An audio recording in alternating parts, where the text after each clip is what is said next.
So welcome once again in this new Viisi Talk live stream. My name is Gijs. I'm your host for today. This is actually the first live stream talk in English, as we have a special guest, Melanie Rieback, on this live stream. A warm welcome to you, Melanie. Thank you. Thanks for being with us. Melanie is the founder and CEO of Radically Open Security, a non-profit computer security agency. And that mouthful actually brings you places, because I heard that you just got out of a call with representatives of the European Union. Is that correct? Yeah, we just got off a call with the European Commission, which was a retrospective of a pen test that we did of the Dutch Corona Melder, the COVID-19 contact tracing app. And I don't know if any of you have seen the news lately, but in the Volkskrant and also on Nu.nl, there was just an interesting article that came out that was discussing some of the concerns from our pen test report. So yeah, it's been a really crazy last 24 hours for us. So can imagine. Yeah, I can imagine. Yeah. A very interesting topic, but that's not the topic actually of today's talk. For those of you who have seen VPRO's Tegenlicht the other week, Melanie was featuring in that episode as well, talking about the business model of the still dominant business model of exponential growth. And she was actually proposing an alternative, which is more sustainable actually for people and planet. But Melanie can give you all the information about that.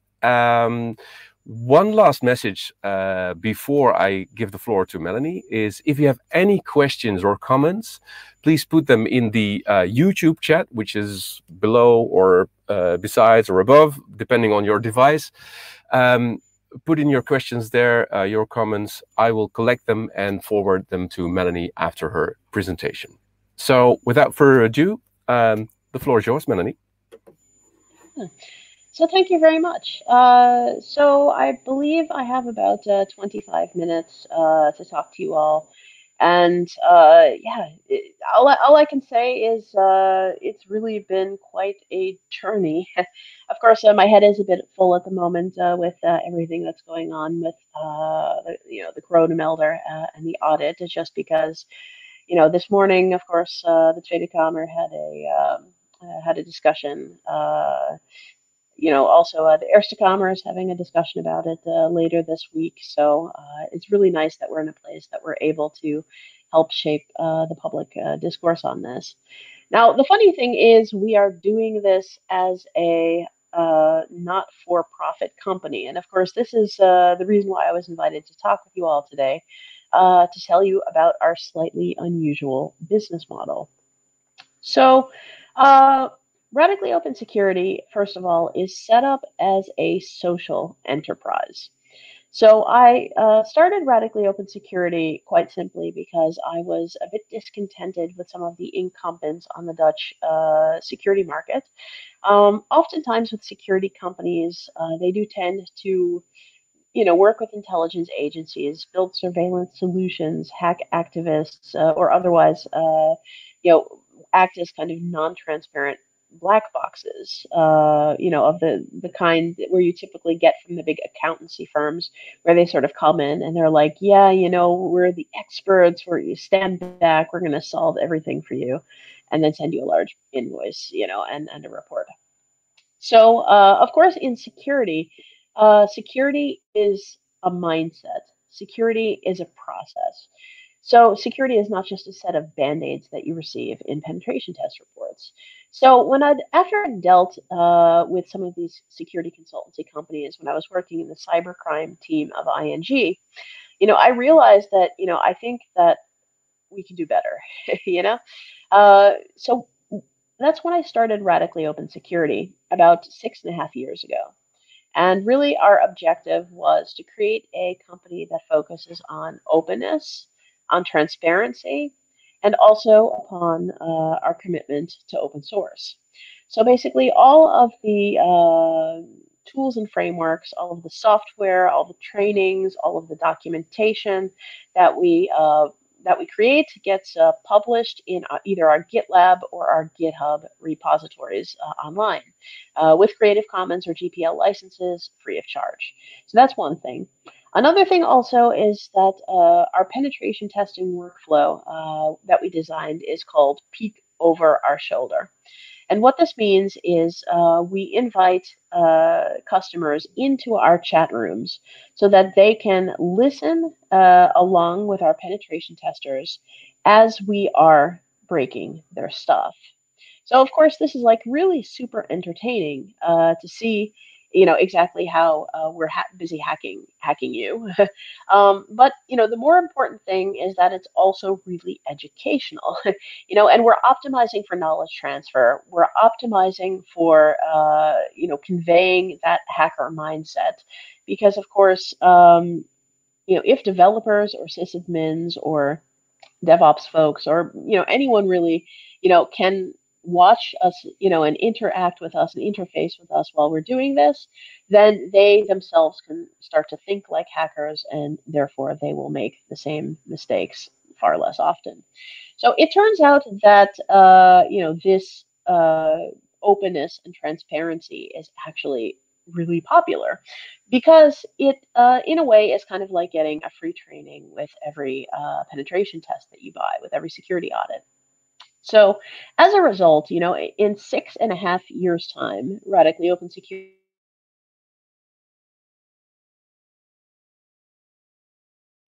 members. We have over 100 customers, and we are the only Dutch first supplier, basically, for the Netherlands, for Google. We also do work for Mozilla for their open source security program, the MOS program, where we audit a lot of open source and civil society stuff. But also for Dutch government. I mean, as I mentioned, work for the European Commission. We're not only testing Corona Melder, but also for the European Commission, we've tested several other countries, COVID apps, Immuni in Italy, Protogo in Poland. We're also testing the Google Apple exposure notification API. We're also testing the interoperability framework. So it's really great, that we're able to do these kinds of high-profile jobs. But we also do jobs for typical companies. I mean, everything from supermarket chains, banks, insurance companies, telcos, SMEs, hosting providers, software companies, all the way down to startups, smaller SMEs, many of whom are completely non-technical. And also we do not-for-profit work at cost price for nonprofit NGOs and civil society. And we kind of use tiered pricing in the sense that the large corporations pay our highest prices, and basically the smallest guys and the nonprofits basically pay next to nothing.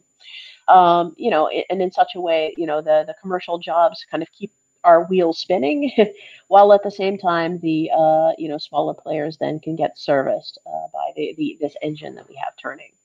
So, this is a good way of structuring things, but beyond being a social enterprise, I mentioned that we are a not-for-profit company. So what that means is we are we're basically donating our profits for almost in their entirety to charity. So we have taken a business model from the Dutch church. So there's this really obscure Dutch tax construction called a fiscaal fondswervende instelling in Dutch, a fiscal fundraising institution. And sometimes a church wants to do a commercial spin-off, and then they do some kind of commercial activity, and they raise some money, and that money goes for at least 90% back to the church again. Now, a famous example of this is the Language Institute, Regina Caeli, otherwise known as the Nonnen van Vught. The nuns started the Language Institute.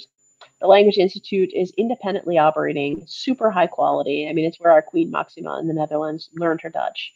And then, the profits go almost in full back to the nuns. So we basically took that construction and we decided to make our commercial spin-off a security consultancy company.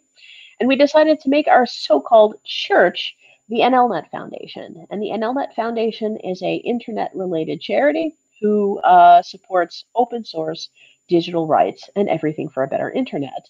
So they support projects like Tor, GNU, EFF, Jitsi, DNSSEC, WireGuard, and a lot of different kinds of projects like that. So they're basically a funding agency. In the last 6 years of Radically Open Security's existence, we have donated over 250,000 euros to the NLNet Foundation. So, this is kind of the exact opposite of philanthropy. Because typically with philanthropy, the idea is first you get rich off of your company, and then you donate. But actually, rather, we're doing it sort of opposite. We're doing it the other way around by building that donation into the core of our business model. In as such, what we're trying to do is to decouple profit motive from the operational vehicle of business with the objective of re-envisioning business as a vehicle for pure positive impact. Now, of course, when we first started this and put Radically Open Security on the commercial market, everybody thought we were crazy because they were like, well, as a non-commercial player, as a not-for-profit company, who's going to trust you? Well, as you can tell from our track record by now, from Google to the Corona Melder, I mean, a lot of parties trust us. But if you think about it, it's actually really not that surprising. Because openness and transparency, of course, lead to trust in your vendors, as well as the lack of a profit motive gets people to understand that our real reason for existence is delivering social value, and that's value for our customers, value for our staff members, value for society. And this is very, very different than the typical kinds of companies that inhabit both the Dutch security market, but also business in general these days. After going through all of these acrobatics, getting Radically Open Security started, I really started seeing some more general things about business and also about the startup ecosystem in general. And around that same time, I started doing a lot of reading of economists. And of course, there's this really great wave of economists that exist, and they're called post-growth economists. So, for example, some of you might be familiar with Kate Raworth. So, she is a really fantastic Oxford economist who wrote a book called Donut Economics. And she's actually been doing some great work also here in Amsterdam with, the Amsterdam City Donut. And basically, her point is that, we're trying to find a balance, find a kind of middle place in between environmental, planetary boundaries and also social concerns. So I highly recommend her book for anyone who is interested. Another economist that I ran into fairly quickly was Tim Jackson. And Tim Jackson wrote a book called Prosperity Without Growth. It's arguable that he could sort of be called the father of the post-growth economics movement. And the whole idea with post-growth economics is that they are asking questions like, is growth good? Really fundamental question, and in terms of economists, they tend to look at macroeconomics and more specifically at the gross domestic product of companies. So, for example, oftentimes when you're looking at the G7, I'm sorry, the G10, and you're looking at questions about, what are the best performing countries, of course, we're judging these countries based on their GDP. Now, there's always these, curves, and in particular with GDP, there's this, it always has to be sort of like up and to the right, so it kind of has to be, this growth like that. What happens, of course, if it flattens? This is when we have recessions and layoffs and suffering, and but we don't ask very often, why is this the case? So the post-growth economists explain that there is so much extraction happening from our economy that actually our economy needs to keep growing just to maintain a steady state. Now, the question of, how do we then, build flat economies where the economy can thrive even at a point is not when it's not growing? These are incredibly relevant questions, and especially for right now in the current world that we're living in with the COVID-19 pandemic. We have already, been in a position earlier this year when the stock market, crashed. Of course, since then, the stock market has more than recovered, but what's becoming incredibly evident is that there is a disconnect like never before, between Wall Street and also between the Main Street economy. So, but the problem is if you have a look at business education, like the average MBA program or entrepreneurship program at a university, or also at startup incubators, you realize that startups are being taught to be aspiring unicorns. You know, I mean, this concept probably shouldn't surprise anyone. I mean, our Prince Constantine here in the Netherlands, he says things like, the Netherlands needs to become a country of unicorns. Like, okay, but let's stop and investigate this, and let's stop and think about what it actually means to be a country of unicorns. Now, first of all, if you look at some of the most prominent unicorns of the kind that we have from Silicon Valley, the problem with a lot of these is that they are revenue losing.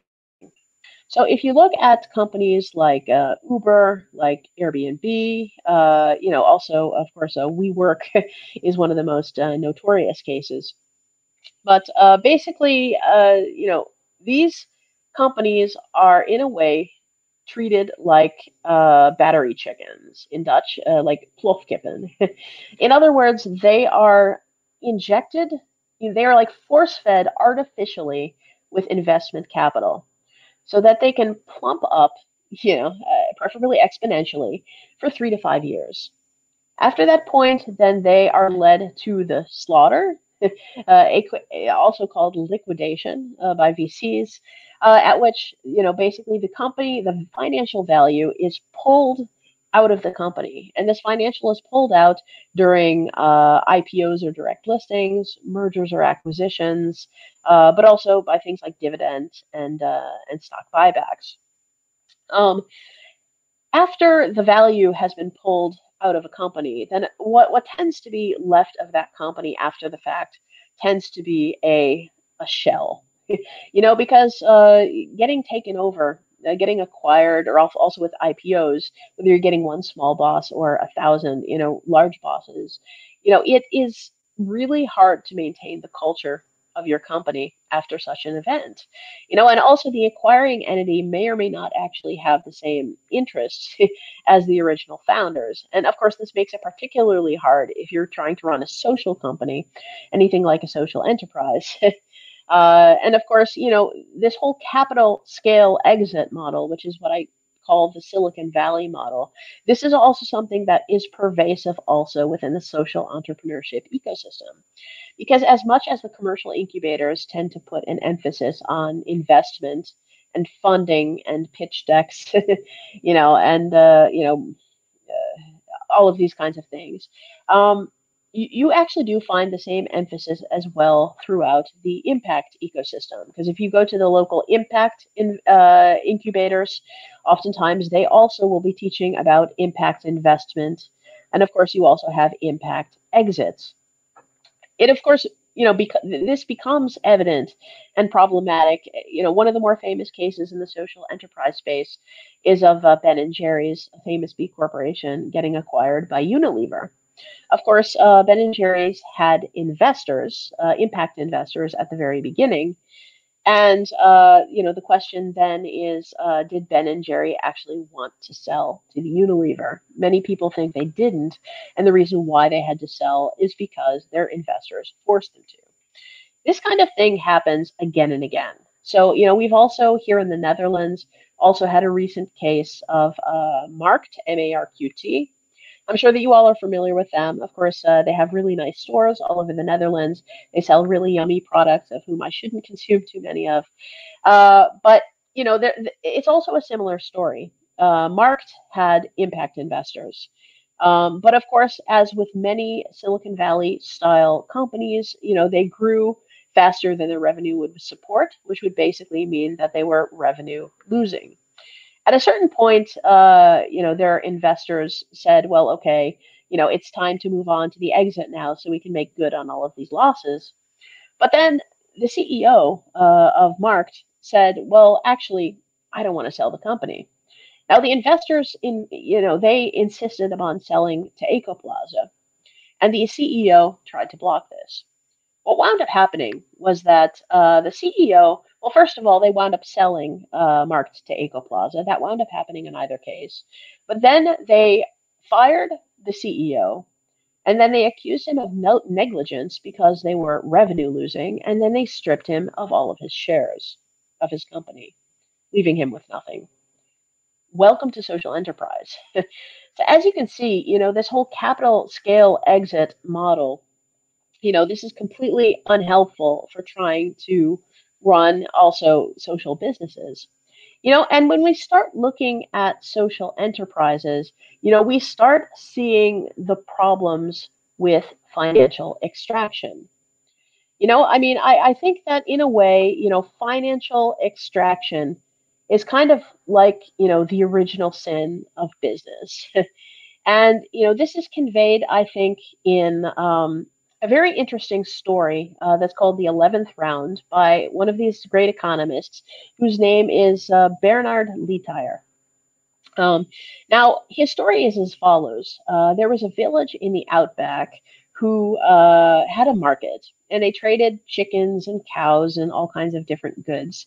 Now, one day, a stranger with white shoes, with shiny shoes and a white hat shows up, and he says, the way that you guys are doing all this trading, this is completely inefficient. So please bring me a cowhide. Then come back in a week, and I'll help you all to work more efficiently. Now they come back in a week, and the stranger has cut coins, essentially what he calls rounds, out of the cowhide. And now there's 10 families. And what he did is he cut out 10 coins per family. And then he gives each of them these coins. And he says, well, take these. Now you can exchange the coins rather than exchanging, the chickens. Now each round is worth one chicken, and this is going to make your lives a whole lot easier. So the villagers did this, and of course they were happy with the results because, now they didn't have to carry around chickens anymore. It was far more convenient. So they went back to the stranger, and they were super thankful, and they said, wow, this is such an amazing innovation. How can we thank you? So the stranger said, well, you know what you can do for me? I'm going to come back in 1 year time, and what I want you to do is I want you to pay me back an 11th round. And then they said, well, okay, but where are we supposed to get that 11th round from? We only have 10 rounds. And he said, well, just wait. You'll see. So, at that point, the families were left with a few options.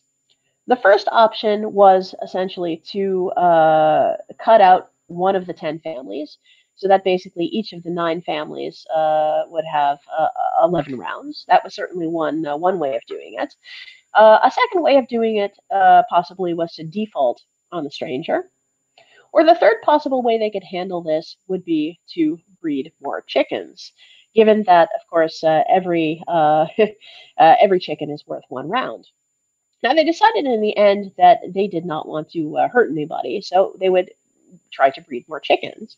So, the stranger came back at the end of the year, and each of the 10 families had 11 rounds, and they paid the stranger back.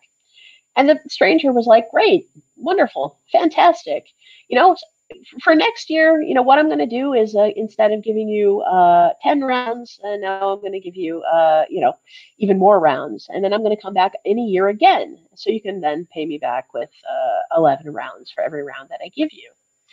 Now, the problem that emerged here was that at a certain point, after a year or two, the entire village started getting overrun by chicken poop. And in fact, all people ever ate was chicken anymore, and they had feather pillows, chicken feather pillows, and people were just starting to get sick of all of these chickens, and they wanted to eat beef or some other things instead, you know. But the problem was, this extraction, this financial extraction that was now, leaving the city and now going to this stranger. First of all, it created competition amongst the families. In other words, by cutting one family out, the other families can benefit. So that really made them inclined to want to work together less and to, try and get ahead individually more. And the other problem, of course, was what you would call, the environmental so-called externalities. I mean, it created disimbalance, this imbalance in which, uh,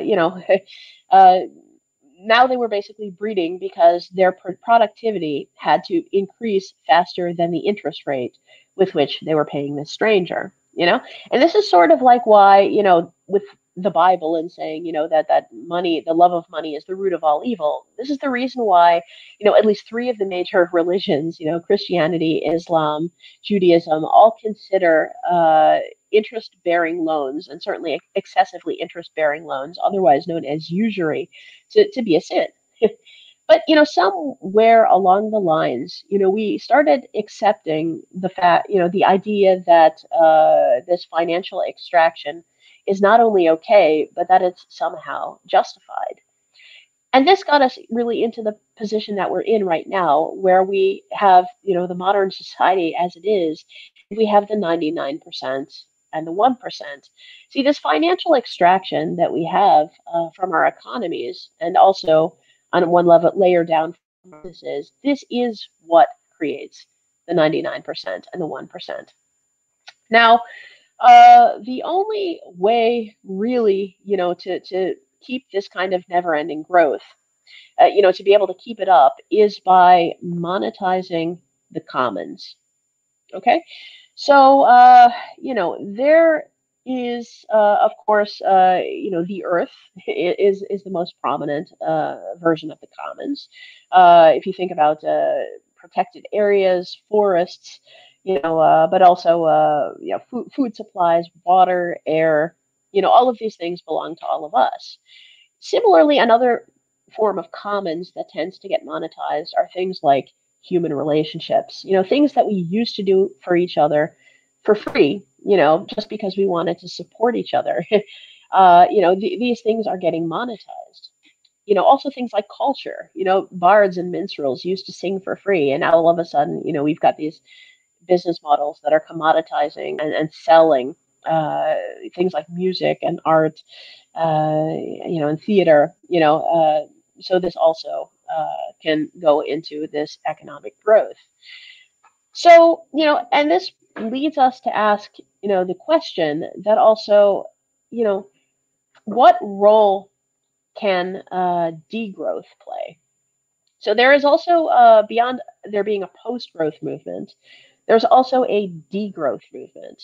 Uh, and the degrowth movement essentially asks, not only can we build flat economies, but can we actually build economies that would decrease in their total value? Of course, people who don't understand the nuances would listen to this and think, yeah, but that makes absolutely no sense. Why would we want our economies to shrink?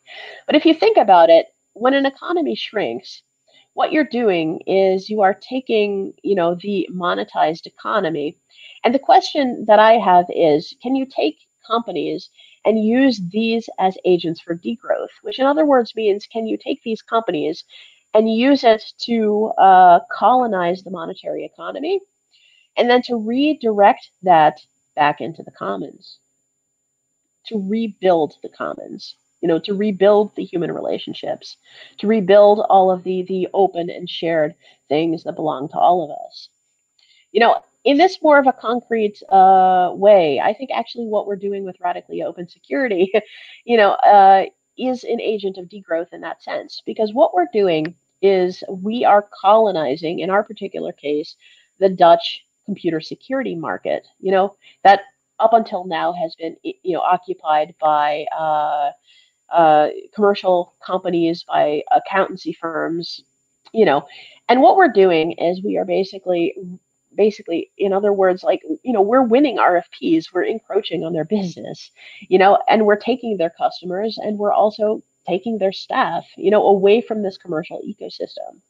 What we're then doing is we're taking the profits from that and again giving this to NLNet, which is basically again redirecting this back towards things like open source. Now, with innovation, I think we need to question the word innovation. Because as it's taught in business school and as it's taught in business incubators, we learn, when we're trying to be innovative, that we need to find things to monetize. So startup incubators will tell you things like, think about human relationships that exist that you can make a startup and or find a business model for, or, that take, also these, again, these bits of commons and be able to monetize this. Do we need this form of innovation? Or rather, do we need some kind of like, anti-innovation, that basically again takes the economy and converts it back into the commons again?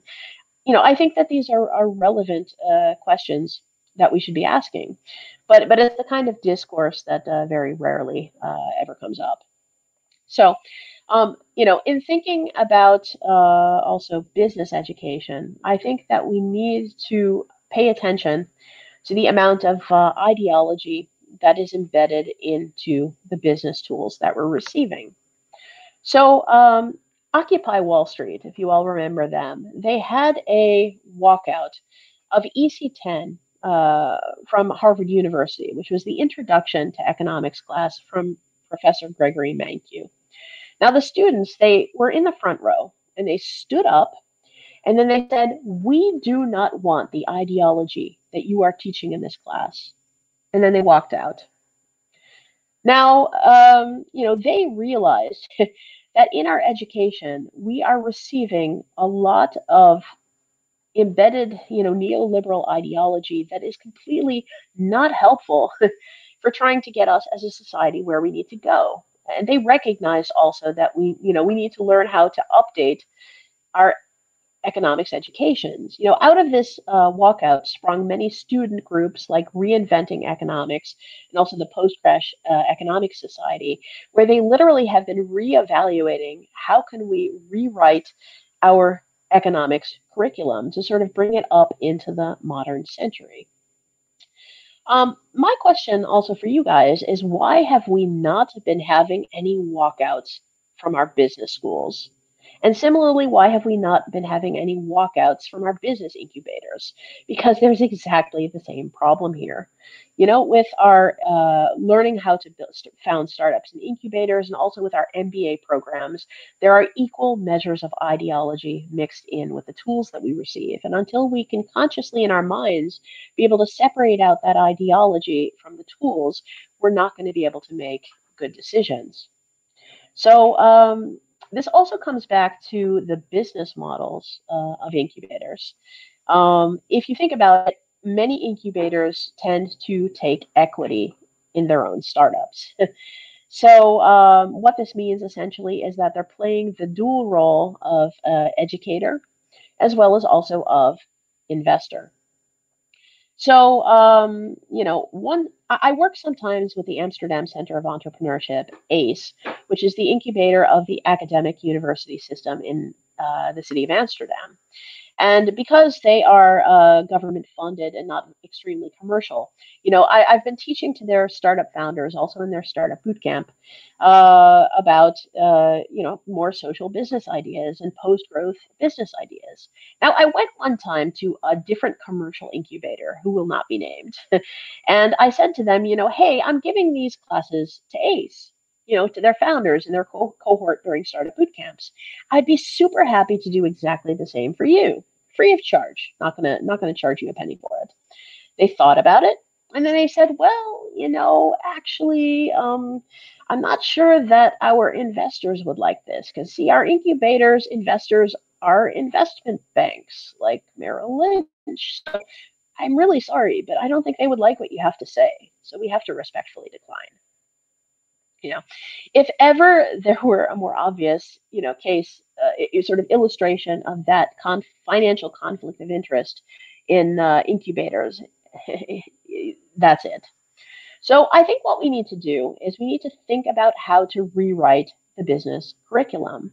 There's a good book, basically by Martin Parker. He wrote this article called "Bulldoze the Business School," and he also extended that into a full-length book where he looks at the business curriculum and to make some suggestions in how to remove some of that neoliberal ideology. Similarly, I think, in terms of the Silicon Valley model of capital scale exit, I think we need to look at things differently. And I created a class at the Free University of Amsterdam in the business school called Post-Growth Entrepreneurship. Now, there's basically three things at the basis of post-growth entrepreneurship. It's sort of the polar opposite of capital scale exit of the Silicon Valley model. Step one is bootstrapping. In other words, starting your company without investors. Step two is flat growth. This is basically slow organic growth for the long term, which is the polar opposite of exponential growth. The third step is non-extraction. So basically asking the questions, how can we build businesses where we are not extracting the financial value? Now, this sounds like a bit of an odd question, but I'm not the first person also to have asked it. Also, the economist Muhammad Yunus, of course, he's a Nobel Prize winner, so he probably is familiar to many of you. He invented microfinance. He founded the Grameen Bank, and he also created the concept of social business. And he defines social business as follows: no dividend companies for solving human problems. Of course, the social entrepreneurship ecosystem sprung up out of these ideas. They really like the idea of having companies to solve human problems, but the whole non-dividend thing, that got left behind.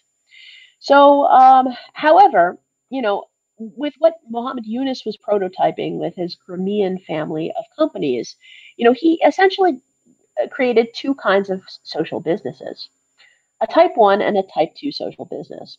A type 1 social business is in which your company is a vehicle for pure positive impact, and you make sure that all of the profits of your company are reinvested in the company so you can then fully promote that social mission.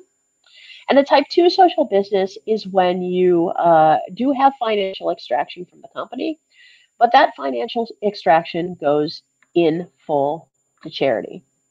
Now, I didn't actually know about this when I was starting Radically Open Security, and when I decided to use this religious, model of the fiscal fundraising institution. But it turned out that inadvertently, I had accidentally implemented, Yunus's concept of a type 2 social business. Turns out I'm not the only one. There actually have also been other larger examples of corporations that have given their profits almost in full to charity. Some interesting examples are Bosch, the washing machine company. Similarly, also how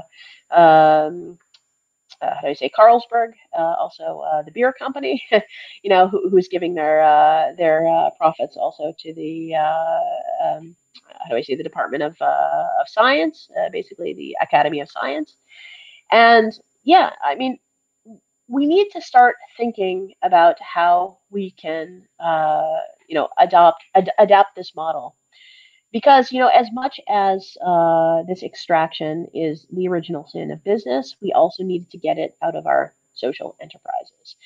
So, with that, I hope that I have given you all some interesting food for thought. I think I'm probably a little bit over time now with my presentation, and I believe that we also wanted to have some time for Q&A. So thank you so much, Viisi, and thank you so much, Gijs, for inviting me. And of course, now I would be extremely happy to take some questions. Oh, I can't hear you, Gijs. You're muted. There we are again. Yes, the mic was still muted. Many thanks for your inspiring presentation and your perspective on business. as it's my interpretation is not so much about the flat economy, but more about like growth that is not exponential and taking the financial extraction out of the system. Those are, yeah, the main topics that really stuck with me. I do have some questions from, let me see where to start. First one is Tom. He mentions Tesla. You mentioned some cases in your presentation. He only states what's your opinion about Tesla, but I can imagine thinking about Tesla. On the one hand, Tesla is really driving innovation that we need for a more sustainable planet, of course. But on the other hand, the way they're doing that is through investors and exponential growth. So how's your perspective on that? Exactly. So indeed, I think it's ambiguous whether or not Tesla is a social enterprise or not. Because, and I think part of the reason why is as much as they have a social mission and as much as they most certainly have had a positive impact, on things like electric cars, batteries, space travel, a lot of these are really great things. Elon Musk is also I think at this point, like the world's highest paid CEO. And if you look at discrepancies in payment, in compensation between the lowest paid employee and the CEO, in the United States, I think the average is roughly 250 to 1 of executive compensation to the lowest paid staff member. Elon Musk is, if I recall correctly, I think 450 to 1. Wow. Yeah, which is just absurd. On top of that, of course, the way in which he's behaving, doing things like threatening governments, to pull out of a certain city or region because, if he has to close his factories due to COVID, thus putting his own staff in danger. I mean, it's extremely obvious that he's not optimizing for social impact quite as much as he could be. I think the problem here, yet again, is extraction. The problem is in the same way that Silicon Valley commercial companies are being groomed to essentially be, again, these revenue losing shell operations that essentially grow exponentially and are meant to basically pull a pump and dump scheme on the public markets. I can't call it anything except for that. Because, of course, the final investor is the one that's left holding the bag when things go south. If the economy drops or if, it's basically once the founders and the investors have cashed out, the fact that that company is revenue losing becomes somebody else's problem. So, and Elon Musk and Tesla are equally doing this. They are also revenue losing. I don't think there was ever a point where they've been revenue neutral or revenue positive. And, also the gymnastics of what they're doing also to keep the value of their stock high on the stock market. By the time, if the economy drops again, or if things don't go so well with Tesla, it's going to be the investors that invested in Tesla that are going to feel the pain of that. Probably not even Elon Musk, because by that time he'll probably sold so many of his shares, he's going to be away scot-free. Not to mention also his early investors. Yeah. So. Yeah. So that's basically it. I think we should not hold Elon Musk as our hero here when trying to come up with how to create impact businesses. Yeah. Tom also adds to his question that he's not a fan of Elon Musk, actually. That's the case of Tesla. Another case is the vegetarische slager we had here, which they stated, of course, that in order to make change and to make fundamental change in society, we needed this as a next step. Yeah. So basically, I think that that's a really frequent justification by impact companies to make impact exits. But then we can leverage, the distribution chains of these larger companies. Yeah, okay, sure. But you could also leverage distribution chains for these larger companies by partnering them with them. I mean, you don't necessarily have to sell to them. You don't necessarily have to get acquired by them. The fact of the matter is, as soon as you sell out, you lose control over your company. Yeah. As long as your desires and wishes happen to be aligned with that of the investors, then it's fine. But the moment, of course, that those that those intentions are no longer aligned, then the cultures are going to clash. The company is going to get repurposed. This is called mission drift.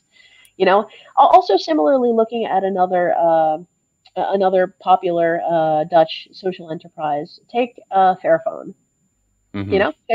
Of course, Fairphone also originally started as an art project, actually coming out of the Waag. And of course, Bas van Abel, among others, had basically done a crowdfunding action. They wound up landing on a really huge pot of capital. They also did some pre-orders from KPN and other telcos. And then at that point, they were just sort of like, oh, crap, now we have to build this thing. Mm-hmm. And then they wound up going to Shenzhen in China and, looking for so-called, basically the most fair vendors of each of the components that a super complex product as a smartphone would require. Of course, not surprisingly enough, Boss went back a few years later, discovered that, hey, what's going on here? All of these fair practices that we were hoping for, these haven't been implemented as much as we were hoping. And he had a crisis of conscience that actually led him to be checked into, the health facilities, because he wound up having a breakdown. I'm not making this up. There's a Tafellift episode that actually covers this story. I think it would be very interesting if somebody someday could write a book about Fairphone and about their story. And of course, eventually, what wound up happening was with the triple bottom line, people, planet, profit. Of course, this objective of growth wound up coming into conflict, with the people and planet aspect of things, and they wound up starting to make choices between, do we optimize for growth or do we optimize for impact? And especially anytime you have investors, because of course, at a certain point, also Fairphone got investors on board. You start coming into conflict with this, and this really started testing, the company, and you started internally. There were a bunch of people who started saying, yeah, but we want to be, a story with a product, not a product with a story, and a whole bunch of people left, and eventually, Boss himself resigned. Yeah. And he's doing other great things now. I think he's still on the board, but nonetheless, the problem is it's really difficult, if not impossible, to architect supply chains, ethical supply chains from the top down. Mm-hmm. And that's what I think Fairphone also organically discovered. Another famous Dutch social enterprise that ran into exactly the same problem is Tony Chocolonely. Who also, again, super successful social enterprise, makes amazing products. I should consume less of their product. But the point is, though, that they had exactly the same problem, because their original CEO, same thing, wanted to, with the best of intentions, reduce child labor, from the product of making chocolate. But then he also went back several years later, found out that the plantations that they had been using, that, hey, wait a minute, what's going on? There's children here. This wasn't the intention, And what you wind up getting, is a Fairphone that's not completely fair, or child slave labor free chocolate that still isn't completely child slave labor free. And the problem is, when you start, with these investors, and growth at a certain point becomes the imperative, even if you're trying to find that balance, as long as that profit motive is in there, it's going to derail things. And it's not necessarily the fault of the entrepreneurs, because they're working within the system of social impact, social enterprise that were being handed down, and that were being taught, by places like Impact Hub and Social Enterprise NL and all these other, places, these parts of the social impact ecosystem. Nobody here is at fault, because, this is basically just a story, that we've all been told and that we're all buying into. But Yeah. what we can do is we can look at this critically and start to say, you know, where has the Silicon Valley mindset, where has it invaded our, you know, our will to do good, you know, and our the, you know, the systems and the tools that we're using as social entrepreneurs to actually, you know, carry this out. You know, and by and large, I think that most people, when they're actually confronted with this, are super open-minded, you Mhm. know, and they just realize that, you know, it's like realizing that you're in the matrix. You know, Yeah. suddenly you step back and you're like, oh shit, what is all this? What am I doing in here? You know, and that's when you're left with the choice of, you know, do I take the red pill or do I take the blue pill? You know, do I go back to business as usual or do I hunt for a new way? You know, and I think right now we are finding ourselves at this crossroads. You know, Yeah. we're starting to be confronted with what the system is, with what incarnation it's taking, and with what it actually means. You know, Yeah. and this leaves us with an opportunity. You know, now in these corona times, you know, we keep saying, you know, we need to build the new normal. You know, it's obvious that things are broken, but we need to architect the new normal. This is our chance to do it.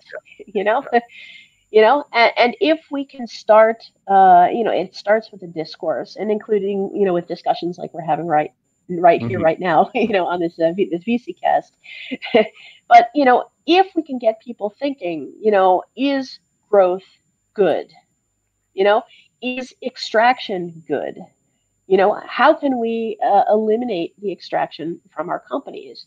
Yeah. You know, what does profit mean? You know, with profit, are we talking about reinvested turnover or are we talking about extraction? See, the thing is, there's a subtle double meaning in the word profit, and most of us don't even realize is there until we actually stop and think about it.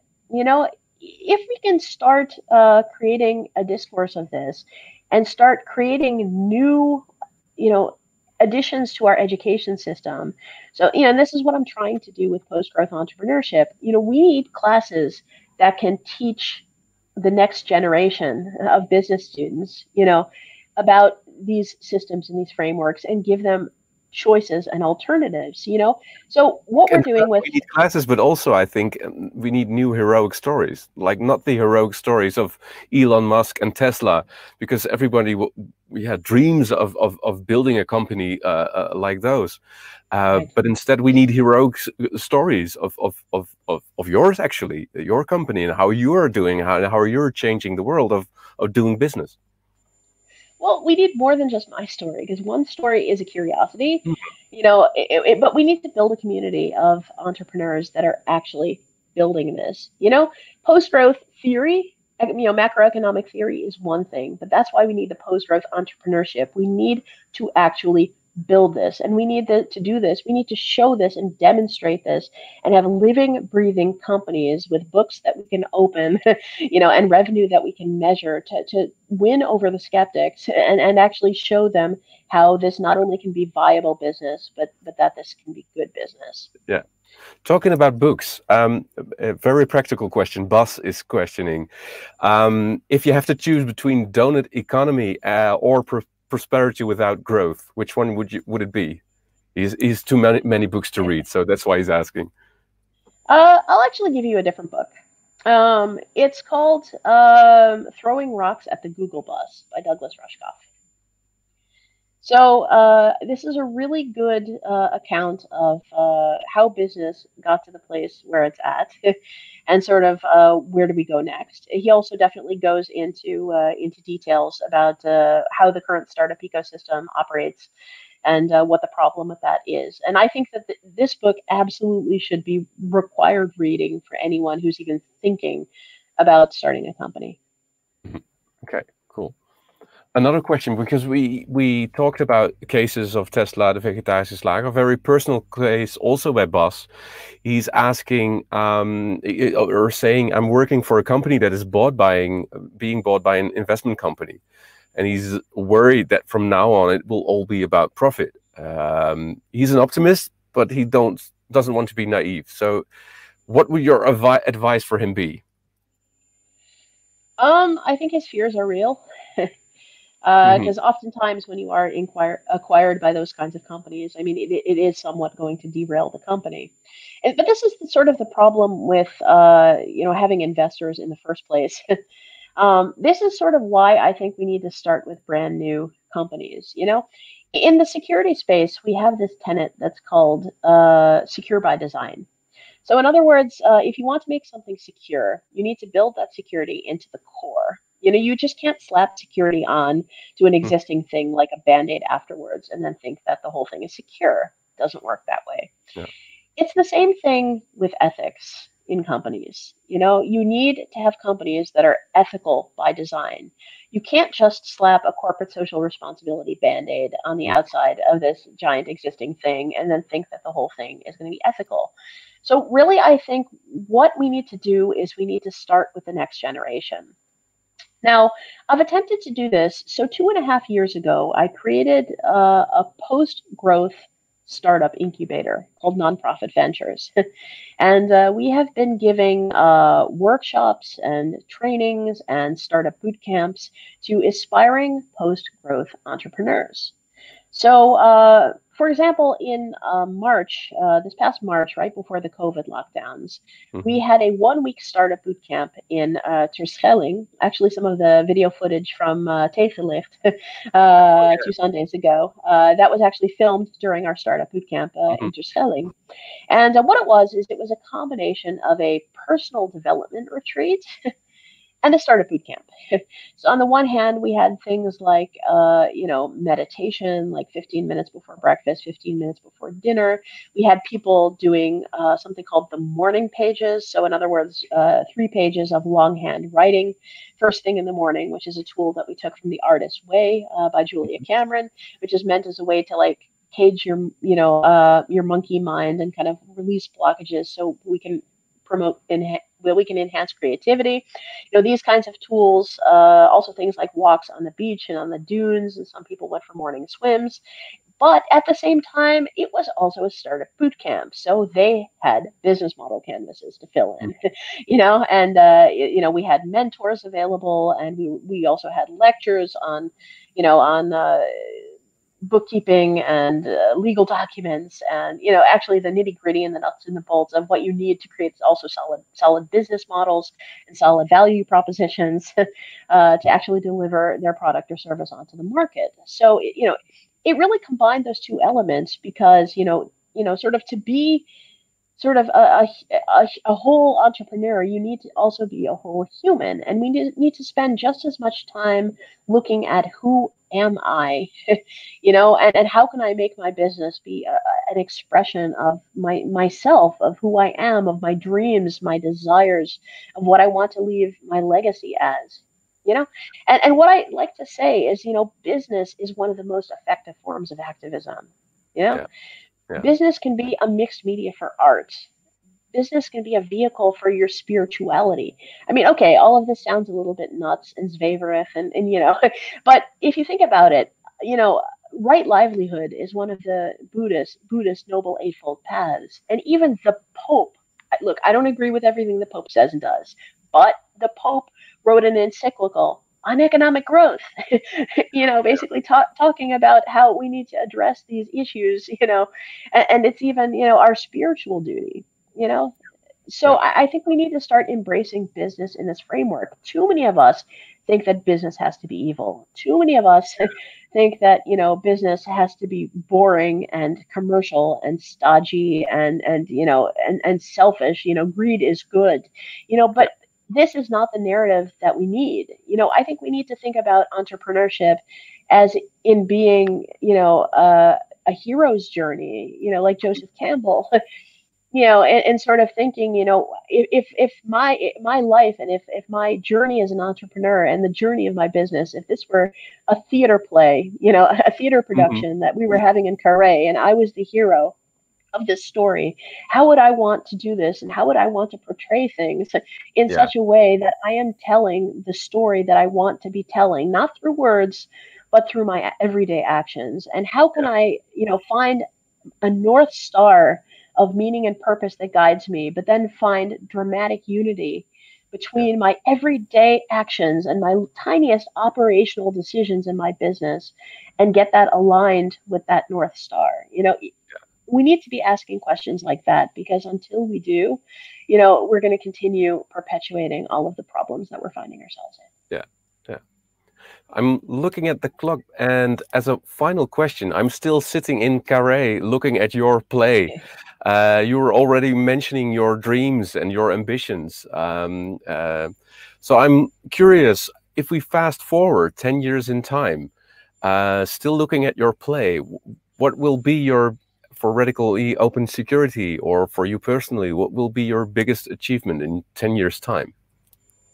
Well, if I can let my fantasy one run wild here, I'll tell you the way that I'll tell you the way that I would love to see it go.